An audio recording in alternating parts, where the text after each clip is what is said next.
औज़ु बिल्लाहि मिनश शैतानिर रजीम बिस्मिल्लाहिर रहमानिर रहीम अल्हम्दुलिल्लाहिल्लज़ी जअला मिनल मुतमस्सिकीना बिविलायति अली इब्न अबी तालिब अलैहिस्सलाम। लोग हम पर यह भी इतराज़ करते हैं कि शिया 10 मिनट लेट रोज़ा खोलते हैं, तो हम बड़ी मर्जी से नहीं खोलते। अल्लाह ने कुरान मजीद में क्या इरशाद फरमाया है, हम कुरान मजीद से वक्त बताते हैं।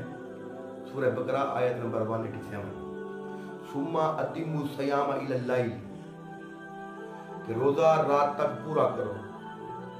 ये एक अहम मसला है।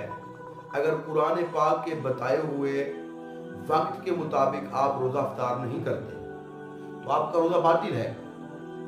अल्लाह पाक ने जब इरशाद फरमा दिया रात तक पूरा करो, तो रात क्या है, रात का क्राइटेरिया क्या है, कब रात होती है, कैसे पहचाना जाए। जैसे ही सूरज मगरिब में ग़ुरूब होता है, एक रेडनेस मशरिक़ की तरफ से ज़ाहिर होती है, और वो जो सुर्खी होती है सर के ऊपर से जब गुजर जाती है, तो रोज़े के इफ्तार का वक्त हो जाता है। यह है रोज़े के इफ्तार का वक्त जो कुरान ने लैल बताई है।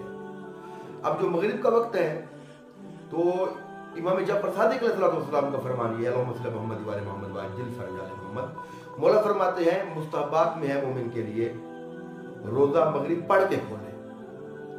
यानी अगर मगरिब पढ़ ले और बाद में रोज़ा खोले, पहले खोले तो ठीक है, हो सकता है अगर वो सुर्खी सर के ऊपर से गुजर गई है, वरना मगरिब पढ़ के खोले तो ये मुस्तहबात में है। इसमें फजीलतें बोल जाता है। एक तो आपने मगरिब भी अव्वल वक्त में अदा की और रोज़े की हालत में अदा की तो दुगना सवाब हो गया। तो रोज़ा खोलने में जल्दी ना किया करें। कुरान मजीद में अल्लाह पाक ने इरशाद फरमाया है कि रात तक रोज़े को पूरा करें। अस्सलाम वालेकुम।